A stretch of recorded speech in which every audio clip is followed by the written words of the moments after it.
भारतीय सैन्यात मायभूमीच्या रक्षणासाठी व तिरंग्याच्या सन्मानासाठी सेवेत असणं ही एक मोठी अभिमानाची व देशाभिमानाची बाब आहे। पाली येथील साजिद लुकमान शेख यांनी देखील देशासाठी सर्वस्व योगदान दिलं। ते आपली 17 वर्ष देशसेवा व कर्तव्य बजावून मायभूमीत परतले। साजिद शेख यांची पाली येथे छत्रपती शिवाजी महाराज चौक, गांधी चौक, खालसा मोहल्ला अशी भव्य गौरव मिरवणूक गावकऱ्यांनी काढली। या सेवापूर्ती गौरव सोहळ्यास पाली, सुधागड व रायगडातील आजी माजी सैनिक, देशप्रेमी नागरिक, कुटुंबीय मोठ्या संख्येने उपस्थित होते। यावेळी साजिद शेख यांनी सेवेत असतानाचे थरारक अनुभव कथन केले। भारत माता की जय। मजा नहीं आया यार। भारत माता की जय। भारतीय सेनेबद्दल जेवढे कौतुक करीन तेवढे कमीच आहे, कारण की भारतीय सेनेमध्ये तरी पण तुमच्या माहितीसाठी 1-2 पॉइंट सांगतो। कदाचित असं काही मागच्या दिवसामध्ये मीडियामधील एक क्युरिओसिटी होती, वेगवेगळे अपडेट येत होते, लोकांच्या भावनिक ज्या कल्पना आहेत त्या वेगवेगळ्या होत्या। तरी पण मी सांगतो की इंडियन आर्मीमध्ये कधीही असं मतभेद केला जात नाही। प्रत्येक आपल्या भारत देश हा विविधतेने नटलेला देश आहे। इथे प्रत्येक गावाचा, प्रत्येक धर्माचा, प्रत्येक पंथाचा व्यक्ती असतो। तिथे कुठलाही जात धर्म भेदभाव केलेला जात नाहीये। प्रत्येक व्यक्तीला आपल्या धर्मानुसार, आपल्या जातीनुसार, आपल्या सोयीनुसार आपल्या धर्माचं प्रचार आणि प्रसार करायची मुबलक सुविधा दिलेली असते, ठीक आहे। आणि ज्याला असं वाटतंय की बाबा मला सगळीकडेच जायचंय, त्या व्यक्तीला खुली सूट आहे। तू बाबा कुठे बी जा, आपल्या पाया पड, तुला वाटतंय तसं कर, पण दिवसातनं एकदा तरी आपल्या देवाला आठवण कर। आणि अजून एक वैशिष्ट्य म्हणजे की प्रत्येक युनिटमध्ये इंडियन आर्मीच्या एक सर्व धर्मस्थळ म्हणून एक मंदिर उभारलं जातं। इथे सर्व जाती धर्मांच्या लोकांचं काय केलं जातं, सन्मान केला जातं।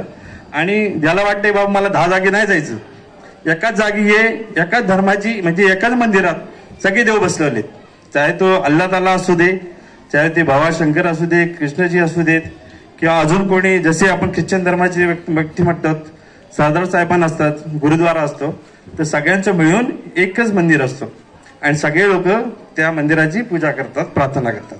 त्याला सर्व धर्मस्थळ असं बोललं जातं। दुसरा पॉइंट म्हणजे की इंडियन आर्मीमध्ये जे आपले मित्रमंडळी आहेत ते वेगवेगळ्या राज्यातनं, वेगवेगळ्या शहरातनं, वेगवेगळ्या जागेतनं येतात। प्रत्येकाची लँग्वेज वेगवेगळी आहे, प्रत्येकाच्या रूढी परंपरा वेगळ्या आहेत, तरी पण ते तुमच्या बरोबर बोलतात, वागतात, कारण की तिथे तुमचा कोणी आई बाबा नाहीये, तिथे कोणी भाऊ बहीण नाहीये, मैत्री नाहीये। प्रत्येक सुखदुःखात साथ द्यायला आपले मित्रच असतात। आणि शेवटपर्यंत म्हणजे युद्धाच्या मैदानात पण तो व्यक्ती आपल्या बरोबर उभा असतो, खांद्याला खांदा लावून। आता ह्याच्यापेक्षा जास्त मी इंडियन आर्मीवर सांगू शकत नाही, भरपूर गोष्टी कॉम्पिटिशन असतात, त्यामुळे मी तेवढंच सांगेन। जाता जाता 1-2 शब्द हे पण सांगेन, देहाकडून देवाकडे जाताना मध्ये देश लागतं आणि या देशाचे आपण देणे लागतो। प्रत्येक व्यक्तीने मी आज वर्दी प्रदान केली याचा अर्थ मीच देशभक्ती करणं असं नसतं।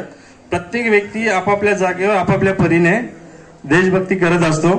मी तर म्हणतो जी सकाळी घंटा गाडी येते तो व्यक्ती पण देशभक्त आहे, आणि एक व्यक्ती जो आहे की जो मॅन्युफॅक्चरिंग कंपनी चालवते तो पण देशभक्त आहे। फक्त प्रत्येकाच्या कल्पना वेगवेगळ्या आहेत। तरी आज मी या मंचावर सांगतो की आतापर्यंतचा प्रवास मी 17 वर्षाचा भारतीय देश आपल्या देशासाठी दिलाय। पुढचं मी आयुष्य माझ्या कुटुंबाचं आयुष्य या समाजकार्यासाठी, गावाच्या चांगल्या भविष्यासाठी देईन।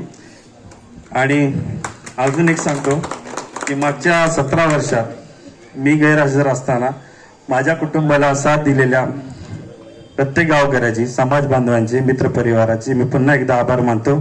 खास करून दीपक भाऊजी, पूनमताई, माझे दोन्ही बंधू, म्हणजे माझ्या पाटणीचा कणा म्हणून माझ्या मागे उभे होते, आई बाबा, भाऊ मंडळी आणि सगळे मित्रपरिवार, तुमचा मनापासून खूप खूप आभार, धन्यवाद। टाइम्स डिजिटलला लाईक करा, शेअर करा, सबस्क्राईब करा आणि बेल आयकॉन दाबायला विसरू नका। Times digital.